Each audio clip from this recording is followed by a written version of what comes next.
Hi everybody, welcome back to my studio. I was working on a piece.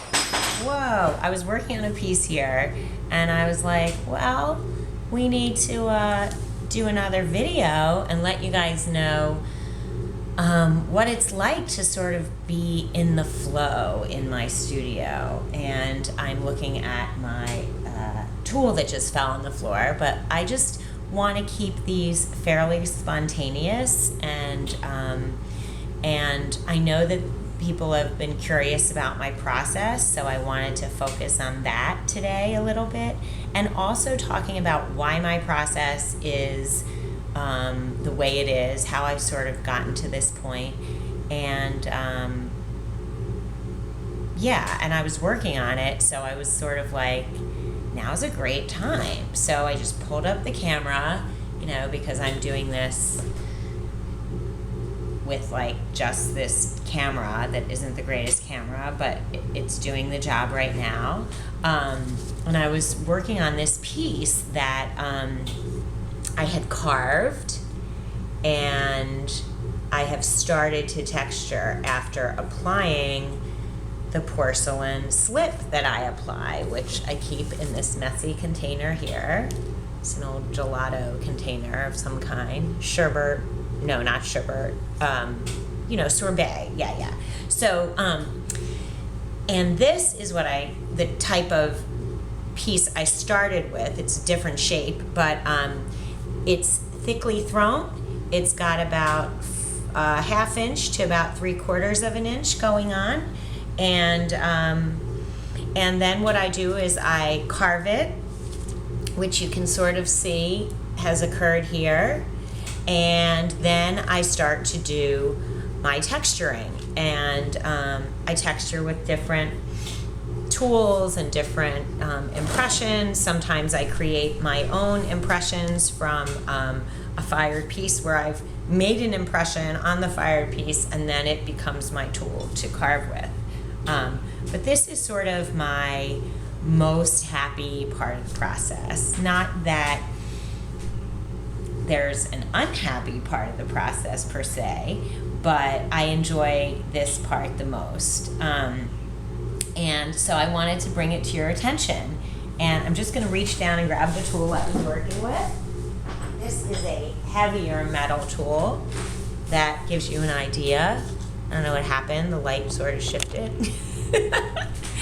And this tool, basically, I just poke away, and I use all sorts of tools. Like this has a rounder edge, so that lets me do this sort of thing.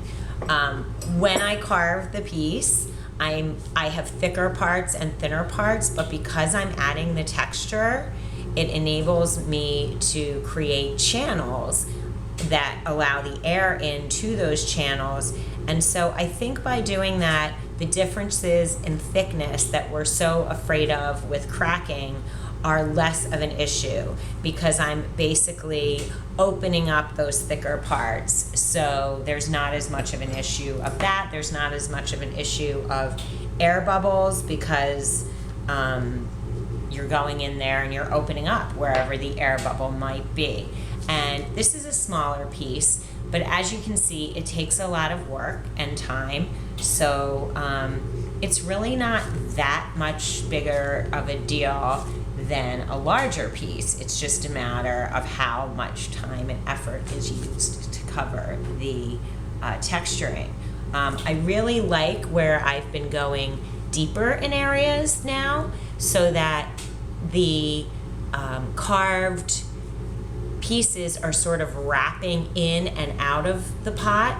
I also focus a lot on the theory of threes. You've got like 3 here, 3 here. I skipped on this one and did 2 in 2 places just to change it up like crazy. But the idea is that I focus on the piece as a real composition.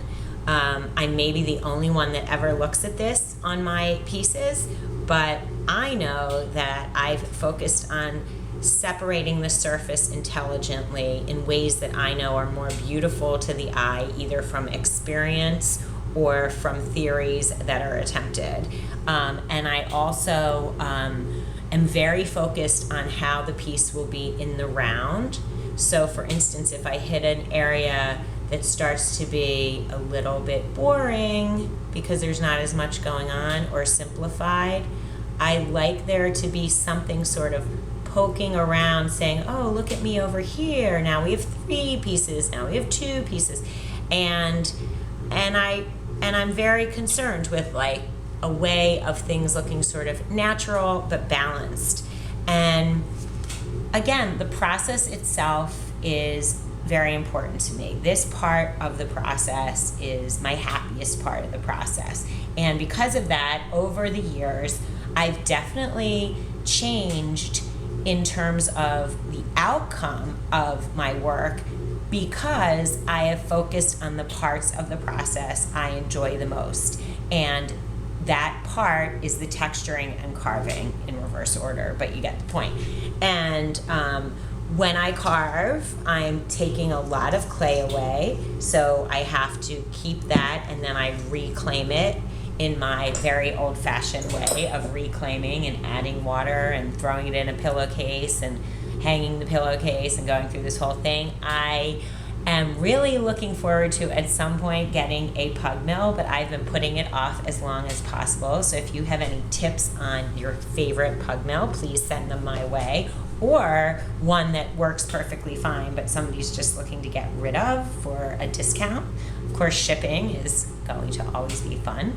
But yeah, that would probably make my process easier. And right now I've been working with this 509 clay. I've been working with it for a while, which is from Standard. It's a very sandy clay that allows me to really put a lot of pressure on the clay. And I've used other white clays and I've liked them, but not as much as this. And then I also put a coat of the porcelain on top of it. And so by that, I'm able to get a whiter look and a smoother surface. And particularly on my really smooth pieces, I'm able to almost burnish the surface. But if nothing else, I'm smoothing it with my finger. And so, frankly, the time that goes into carving and texturing isn't that much different than the smooth pieces that just have a smoothed surface with the porcelain on top. So these are the kinds of things I do, and I've been really busy this week since I last posted. And I'm drinking out of my Sam Taylor mug, which is a fabulous mug where he's got the little birdie. Big fan. This was the first Sam Taylor mug I bought many years ago at Demarest at the old church. And it is amazing, and it's held up the test of time. And I have since bought another one because he opened a not a website specifically, he has a website, Dog Bar Pottery, but he's also on Etsy now, so I was able to purchase a new mug to add to my collection, our collection I should say, because these manly mugs were my husband's initial interest, but he finds that his coffee goes cold when he has so much in here. I find it's just easier to heat it back up again. And this has come with me many places, including Haystack up in Deer Isle, Maine, which was an amazing 2-week workshop I took with Chris Staley. You want to talk about creativity, he's your man. And let's see, a lot going on. Like I said, my kiln is running again, so it's getting a little warm in here. This is a bisque kiln. The one I was running before that was hot during the last video was a glaze kiln. I've been making a lot of work for the show in Washington, D.C. on October 23rd through the 25th. It's the American Fine Craft Show. I'm looking forward to that. And I finished my pieces for the Monmouth Arts Gala, which is happening here on the 23rd. I've sent a bunch of work up to a new showroom slash gallery space shop scenario that's happening in Rockaway, New Jersey, and New York. Anyway, the point is, as soon as I know a little bit more about what's going on there, I am definitely going to share it with you guys. I don't know. I've got a lot going on, got some newer work happening, and I am sure that I will be telling you more next time we meet. And if you have any topics you would specifically like discussed, either about my work or in general about ceramics, please reach out to me. I've listened to some interesting things, particularly the latest thing I wanted to bring to your attention was the Paul Blaze Potter's Cast podcast. The last episode I listened to was Mariko Patterson, and I believe she was, oh, there it comes. I wanted to give you the episode number. It's episode number 150, and it was interesting talking about pricing towards the end of the podcast, and how she talked about something that I really believe in and that I have found to be the case, which is that sometimes pricing your work too low can make it feel like it has less value. So as opposed to people thinking they're getting a deal, they're thinking, well, why is it so low? It should be more, and they end up not purchasing it. I really focus on the time that goes into it and work back from there, and these are very time consuming. So it's about how unique the piece is, it's about my journey to get to this point, but I just thought I'd bring that to your attention because it was a good podcast that Paul Blaze did on the Potter's Cast.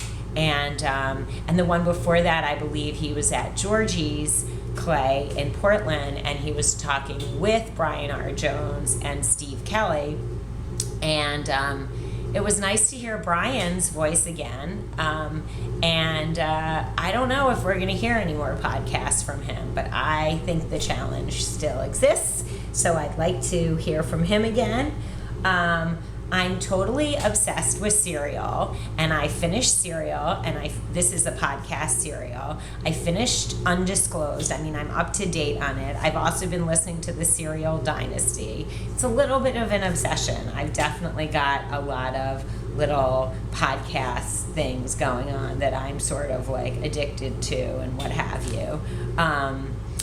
And I recently finished the audiobook, The Paris Wife, which was pretty cool, and it was written, my husband actually was reading another book by this author, and her name is, I'm pulling it up on Audible as we speak, Paula McLean, and this was about the first wife of Ernest Hemingway, and it's told basically through her eyes until the end of their marriage, and then a little bit beyond, but he was married 4 times, so it's a very interesting view, but it's also historical fiction. So it's not actually her words, it's the author taking the information that she knew and embellishing it with details, and it's very entertaining, if nothing less. So, if nothing else. I'm going to cut it short because we're gearing up on 15 minutes here, and I think I've said a lot to you. I'm going to show you what's on the shelves today before we go. I've got this piece drying. I've got these pieces that need to be glazed or reglazed. I've got these platters here that will require trimming and carving. I've got this larger piece here that I keep under a towel to let it dry slowly but also evenly. And I've got another couple of pieces under plastic over there. So that's what's happening there. And then over here, I have my work getting ready for the show. And this is a nice piece that you've probably seen online. I think I showed it being carved. on Instagram and Facebook. These are some fun little pieces as well. Little bit different, playing with that. And I've got these pieces up here. I've got the glass up there in those pieces. That's a pretty large piece up there. And lastly, I've got these pieces over here and the platters and so forth. And then these little containers down here, I'm sort of looking at as, let me get you in the light, my mug option for people. They are a lidded container with glass at the top. It's hard to get the light so that you can see how pretty the glass is. I'm gonna bring it over here into the light and see if that helps. Doesn't help? I don't know, but you get the point. It has glass at the top, and they open up. They're very simple, but basically it gives you an option at sort of an entry level to purchase a piece of my work that isn't overly expensive, and it's textured, but it's not intricately carved. You know, but it gives you a little taste of the work, and those will be available very soon. So I look forward to seeing you guys in the future, and just remember, without I should say, without art is just eh. Ciao, ciao.